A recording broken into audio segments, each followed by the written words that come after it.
नमस्कार। राज्य शिक्षा शोध एवं प्रशिक्षण परिषद बिहार पटना में आप सबका स्वागत है। प्यारे बच्चों, आज की कक्षा में हम वर्ग नवम की गणित में संख्या पद्धति में सीखने जा रहे हैं। आप परिमेय संख्याओं का जो संख्या रेखा पर दिखाना होता है, साथ ही साथ उनका परिमेयकरण क्यों जरूरी है एवं कैसे करते हैं, कुछ घातांक के नियम भी हम लोग आज की कक्षा में सीखेंगे।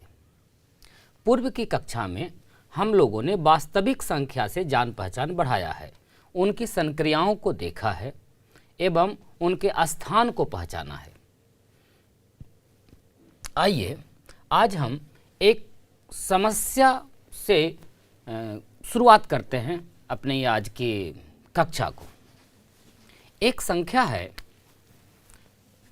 आप जरा समझिए, लिखा हुआ है 1/√2 और आपको कहा गया है कि इसे संख्या रेखा पर दिखाएं। कहाँ होगा? 1/√2 को संख्या रेखा पर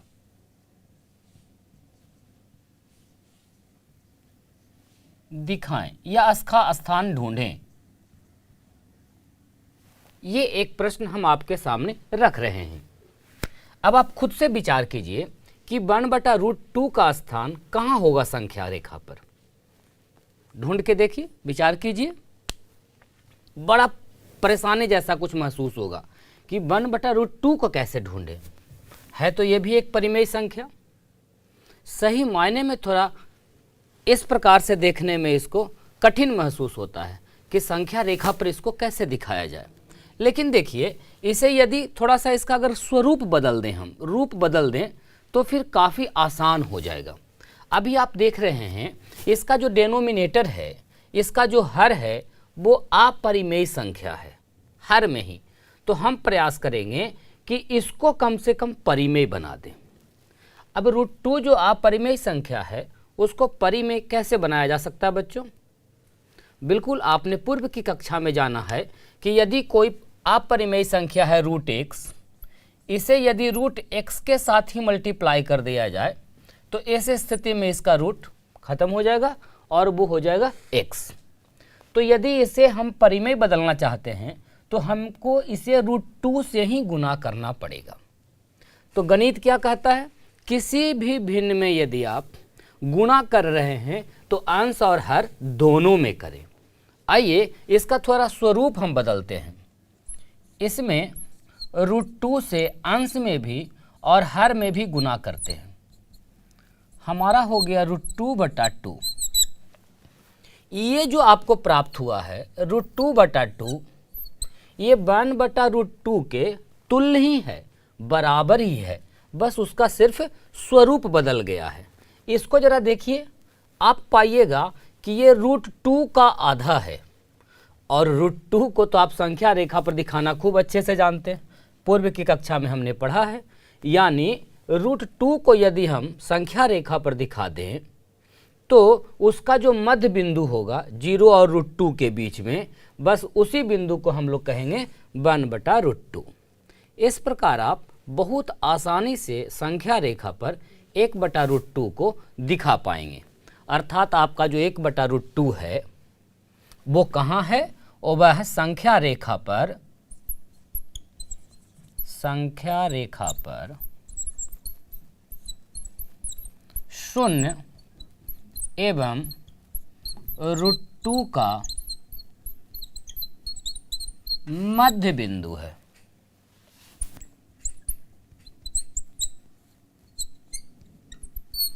और हम लोगों ने मिलजुल कर √2 को पिछली कक्षा में दिखाया है। आप चाहेंगे यदि संख्या रेखा बनाएंगे इस प्रकार से 0, 1, 2 और इस प्रकार से, तो हम लोग कैसे दिखाए थे √2 को? 1, 1 और इस प्रकार से √2 हमें मिला था। अब ये √2 और 0 का जो मध्य का बिंदु होगा, ये वाला बिंदु आपका 1/√2 हो जाएगा। तो आपने देखा कि यदि हम हर का परिमेयकरण कर देते हैं तो संख्या को समझना थोड़ा आसान हो जाता है। इसीलिए गणित में जब आप आगे बढ़ेंगे, अपरिमेय संख्याओं के साथ जब आपका वास्ता पड़ेगा, उसके साथ जब आप संक्रिया करेंगे, तो हम क्या करते हैं कि हर का परिमेयकरण कर लेते हैं। क्यों? ताकि संक्रिया करने में आसानी हो जाए, और वस्तुतः काफ़ी आसान होता है। आगे के क्लास में आप पाएंगे कि हर परिमेयकरण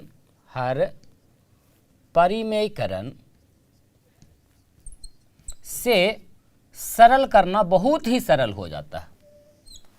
मतलब आप समझ रहे हैं, हमको क्या करना है, डेनोमिनेटर को रेशनलाइजेशन करना है, यानी उसको रेशनल नंबर में बदलना है, परिमेय संख्या में बदलना है। अब कैसे बदलेंगे परिमेय संख्या में? बहुत आसान है। इसके लिए एक तरीका तो ये हो गया कि यदि अकेले कोई अपरिमेय संख्या है तो उसको उसी से गुना कर दीजिए, वो परिमेय में बदल जाएगा। या यदि दो अपरिमेय संख्या जोड़ या घटाव के साथ आए हैं हर में, तो उनका परिमेयकरण करने के लिए हम लोग सर्वसमिका का उपयोग करेंगे। आइडेंटिटी हमने पिछली कक्षा में देखा है कि यदि कोई अपरिमेय संख्या हो √a प्लस या माइनस √b के रूप में, और इस प्रकार से यदि हो अपरिमेय संख्या, तो इसका गुणा यदि हम इसका चिन्ह बदल के कर दें इस प्रकार से, प्लस से तो माइनस से, माइनस रहे तो प्लस से, तो आप देखेंगे कि a² माइनस b² मतलब रूट खत्म हो जाएगा और आपका पूरा परिमेय संख्या के रूप में वो बदल जाएगा। तो यदि हर इस रूप में रहे तो आप उसे ही मल्टीप्लाई कर दें उसी अपरिमेय संख्या से, लेकिन यदि इस रूप में रहे तो आप चिन्ह बदल के इस प्रकार गुना कर सकते हैं। इसके अलावे यदि एक परिमेय संख्या हो और एक अपरिमेय संख्या हो, ऐसी स्थिति आए जोड़ घटाव के साथ, तो भी आप वही काम कर सकते हैं, चिन्ह बदल के गुना कर देंगे तो आपका आ जाएगा a² माइनस b। कभी कभी आपका ये स्वरूप भी देखने को मिल सकता है, तो उस स्थिति में भी हम लोग वही काम करेंगे, चिन्ह बदल करके और उसको गुणा कर देंगे। हमारा क्या हो जाएगा a माइनस b²।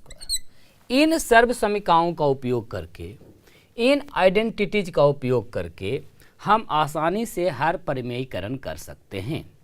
अभी हमने जो सर्व समीकरण लिखा है, आइडेंटिटीज लिखा है, आइए इसका प्रयोग करके कुछ उदाहरण हम लोग साथ में मिलकर करते हैं। और आपसे गुजारिश ये है कि आप अपने नोटबुक लेकर बैठें साथ में, ताकि जहां ज़रूरत हो कुछ सर्व समीकरणों को आप लिख भी सकें। ऐसे तो पूर्व की कक्षा में भी आपने लिखा है, एवं जब एग्जाम्पल हम कर रहे होते हैं तो साथ साथ में आप भी करते चलिए। इस प्रकार आपका प्रैक्टिस भी हो जाएगा और आगे के लिए प्रैक्टिस करना काफ़ी आसान हो जाएगा। तो आइए बच्चों, अब देखते हैं कुछ उदाहरण। उदाहरण के तौर पर हम संख्या ले रहे हैं 1/2 प्लस √3। इसका हर परिमेयकरण करना है, का हर परिमेयकरण करें। काफ़ी आसान है। आप अलग अलग प्रश्न के लिए अलग अलग आपको रटना नहीं है। आप देखिए हर पर ध्यान दीजिए, चूंकि इसी का परिमेयकरण करना है। ये प्लस माइनस के साथ जुड़ा हुआ है, प्लस के साथ जुड़ा हुआ है, एक परिमेय संख्या और एक अपरिमेय संख्या। तो ऐसी सर्व समीकरण देखिए हमने आपको बताया है।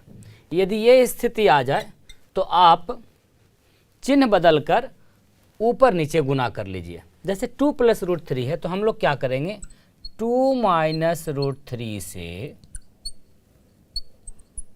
अंश तथा हर में गुणा करने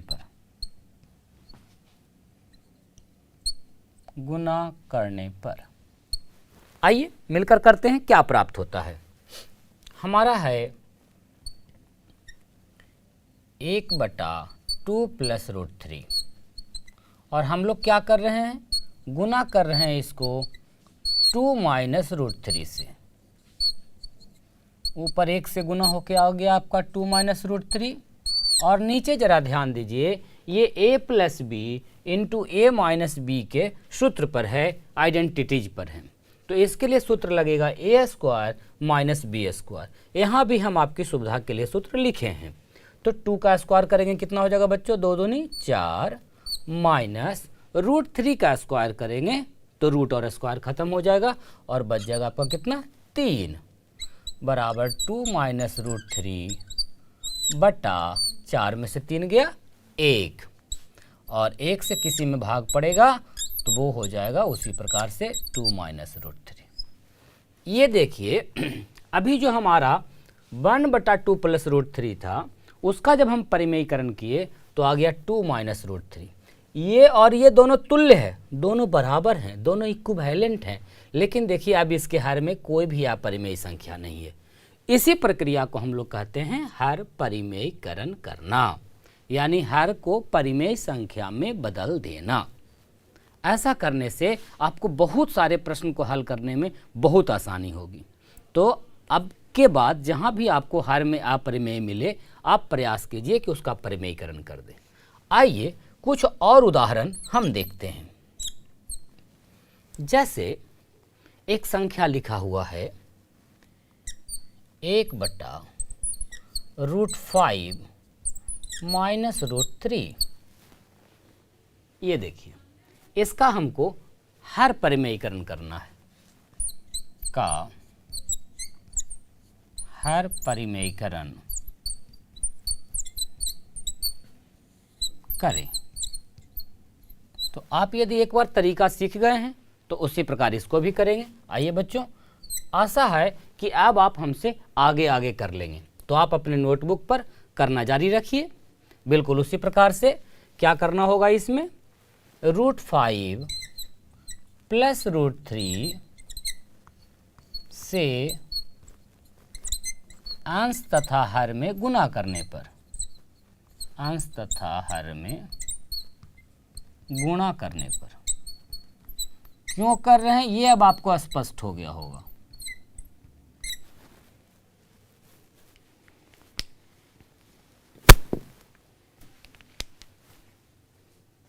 आइए बच्चों करते हैं। हो जाएगा हमारा 1/√5 माइनस √3 और इसको हम गुना कर लेंगे √5 प्लस √3 से और √5 प्लस √3 से। क्या प्राप्त हो जाएगा ऊपर में √5 प्लस √3 और नीचे ध्यान दीजिए फिर से a minus B A plus B. आप ये वाला सूत्र देखिए लग रहा है और इस स्थिति में हो जाता है a माइनस बी, मतलब 5 माइनस 3 कितना बच जाएगा बच्चों 2। ये जो आपका आ गया इसका देखिए हर 2 है। कैसी संख्या है, परिमेय संख्या। तो इसी को तो हम लोग कहते हैं हर परिमेयीकरण करना। इस प्रकार काफ़ी आसानी से आपने देखा कि हम हर परिमेयीकरण कर लिए हैं। हम लोग मिलजुल कर 2 उदाहरण देखे हैं हर परिमेयीकरण कर।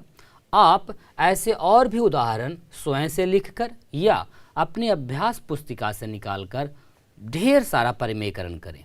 ऐसे भी आगे जब आप हल करेंगे तो आपको इसकी आवश्यकता पड़ने वाली है। आशा है आप हर परिमेयीकरण करना सीखे होंगे। आइए इसके बाद हम कुछ घातांक के नियम समझते हैं। पूर्व की कक्षा में भी बच्चों आपने घातांक से संबंधित प्रश्न किए हैं।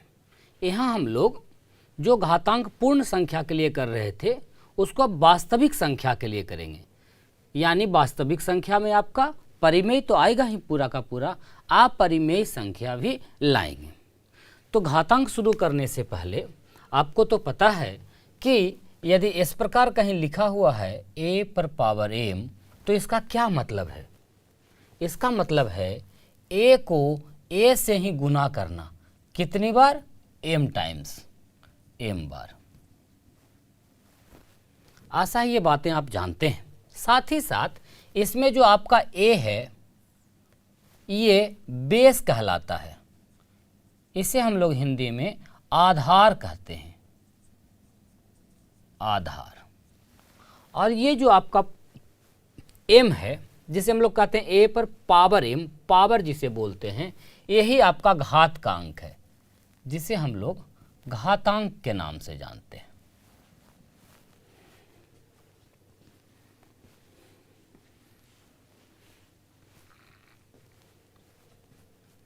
अंग्रेजी में इसे हम एक्सपोनेंट कहते हैं, एक्सपोनेंट।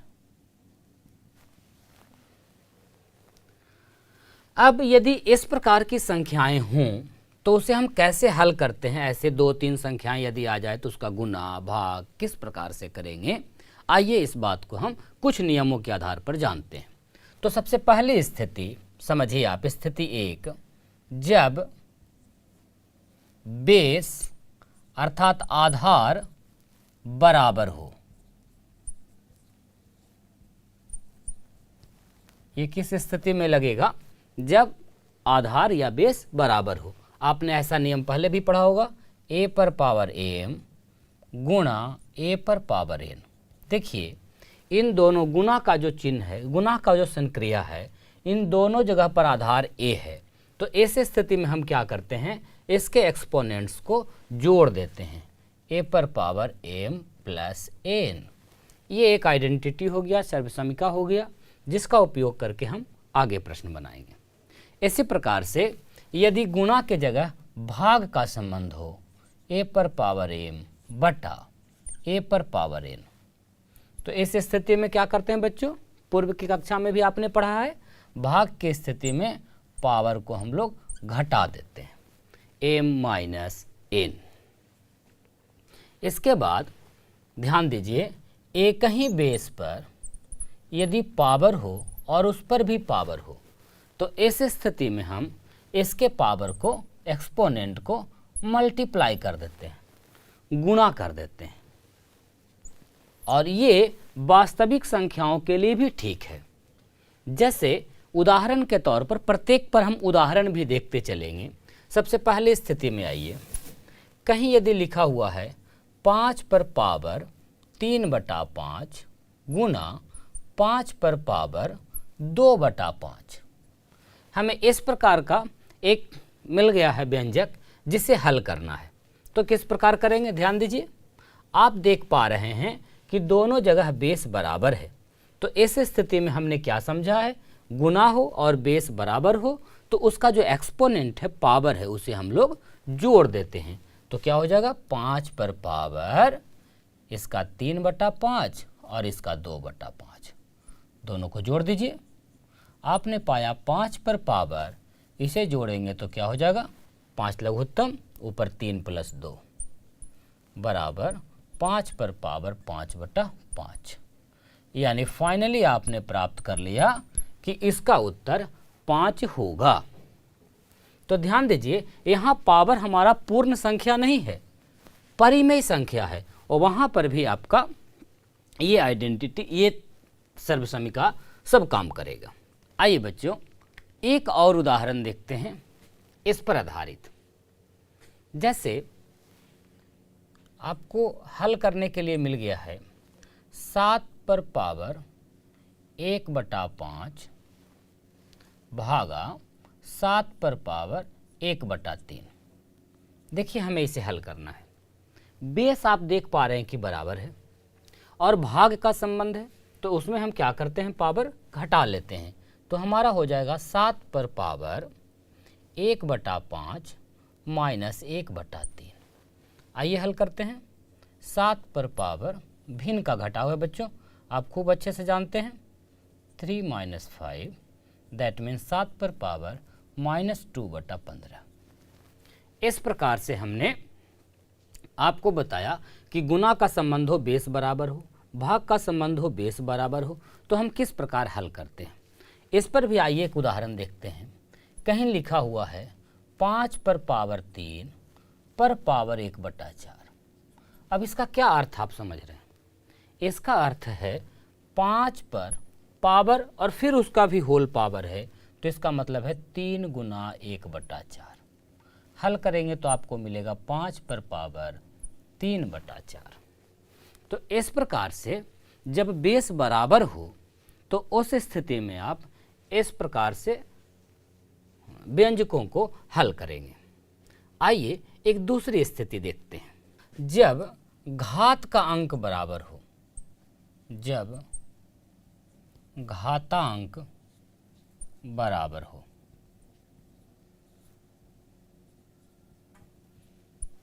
जैसे लिखा हुआ है आपका a पर पावर m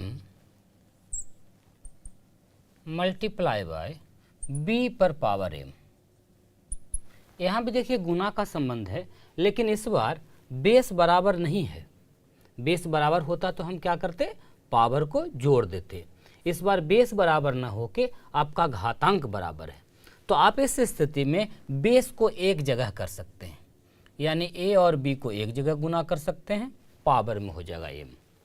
जिस प्रकार गुना के लिए है ठीक उसी प्रकार भाग के लिए भी यदि है आपका लिखा हुआ a पर पावर m भागा b पर पावर m, तो इस स्थिति में आप इसे कर सकते हैं a बटा b टोटल पर पावर m। जैसे एक एक उदाहरण भी हो जाए। लिखा हुआ है आपका 2 पर पावर 4 गुना 3 पर पावर 4, तो इसे हम कर सकते हैं जब घात बराबर रहे तो 6 पर पावर 4। 2 गुना 3 को हम सीधे गुणा कर सकते हैं। किस स्थिति में, जब पावर अर्थात घात का अंक बराबर हो। ठीक उसी प्रकार से यदि कहीं लिखा हुआ है 15 पर पावर 3 भागा 5 पर पावर 3, ये देखिए बेस का अंक बराबर नहीं है, घात का अंक बराबर है, तो आप बेस के साथ सीधे सीधे गणितीय संक्रिया कर सकते हैं। भाग है तो भाग का, गुना है तो गुना का। तो यहाँ क्या हो जाएगा 15 भागा 5 मतलब 15 बटा 5, और पावर सेम रह जाएगा उतना ही जितना पहले था, 5 तिहाई 15, और आपने प्राप्त कर लिया 3 पर पावर 3। ये आपका उत्तर हो गया। तो हमने 2 स्थितियाँ देखी है बच्चों। स्थिति नंबर 1, जब बेस बराबर हो तो गुना की क्रिया में पावर जुड़ जा रहा था, भाग की क्रिया में पावर घट जाएगा, और जब पावर के ऊपर भी पावर हो तो उस स्थिति में हम लोग उसे गुणा कर देते हैं। दूसरी स्थिति आपने देखा जब घात का अंक बराबर हो तो हम लोग सीधे सीधे गणितीय क्रिया गुणा और भाग का कर सकते हैं। इसके अलावे किसी भी प्रकार का बेस हो और उस पर यदि पावर के रूप में 0 हो तो उसका मान हमेशा 1 होता है। पूर्व की कक्षा में भी आपने सीखा, कोई भी बेस हो, जैसे बेस के जगह लिखा हुआ है 13 और इस पर पावर है 0, कितना हो जाएगा बच्चों मान? बिल्कुल 1 हो जाएगा। कोई भी बेस लिखा हुआ है 2/3 और इस पर पावर है 0, वैल्यू कितना हो जाएगा? 1। ठीक उसी प्रकार से यदि किसी बेस पर पावर निगेटिव हो, माइनस में हो, जैसे लिखा हुआ है हमारा a पर पावर -1, तो इस स्थिति में निगेटिव पावर की स्थिति में हम इसे 1 बटा लिखते हैं, अर्थात लिख सकते हैं 1/a, या a पर पावर 1 लिखिए, तो 1 लिखे पावर या नहीं लिखे उसका कोई मतलब नहीं है। अर्थात इसे हम इस प्रकार भी जनरलाइज कर सकते हैं कि लिखा हुआ है a पर पावर -m, तो इसे हम लिखेंगे 1/a पर पावर m, यानी पावर के जो ऋणात्मक चिन्ह है उसको हटाने के लिए हम उसका व्युत्क्रम कर देते हैं, रेसिप्रोकल कर देते हैं, या कहीं यदि रेसिप्रोकल लिखा हुआ है तो उसे आप पावर में माइनस लगाकर सीधा सीधा लिख सकते हैं। जैसे फॉर एग्जाम्पल कहीं भी लिखा हुआ है 1/5 पर पावर 3, तो इसे हम लिख सकते हैं 5 पर पावर -3। दोनों ही क्रियाएं ठीक हैं। इस प्रकार से आपने देखा खास करके घातांक वाले नियम में जब बेस बराबर हो तो क्या करेंगे, जब घात का अंक बराबर हो तो क्या करेंगे, जब पावर के जगह 0 हो तो क्या करेंगे, और पावर के जगह निगेटिव हो, ऋणात्मक संख्याएं हैं, तो उसे हम किस प्रकार से हल करने में आगे बढ़ाएंगे। आइए अब थोड़ा करनी चिन्ह पर ध्यान देते हैं। प्यारे बच्चों, आशा है आप ऐसे वाले चिन्ह से पूर्व परिचित होंगे। यदि इसमें कुछ इस प्रकार हम लिख दें, ध्यान दीजिए, तो इसका क्या अर्थ है? a नवा मूल है, बिल्कुल ठीक, आधार के जगह a है और उस पर पावर है m। यदि इसे लिखना हो घात के रूप में तो हम कैसे लिखेंगे, a पर पावर m बटा n।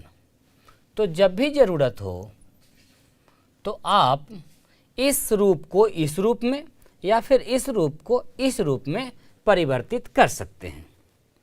अब बच्चों, इससे संबंधित आपके अभ्यास में प्रश्न दिए गए हैं और संख्या पद्धति का पूरा चैप्टर इस प्रकार आपका समाप्त होता है। आशा है कि आप पूरे प्रश्नों को उदाहरण के साथ पूरा समाप्त करेंगे बनाकर। तो अधिक से अधिक अभ्यास कीजिए, अभ्यास के प्रश्नों में लगे रहिए और हम लोग फिर मिलेंगे नई जानकारियों के साथ, बहुपद की जानकारी के साथ अगली कक्षा में। तब तक के लिए नमस्कार।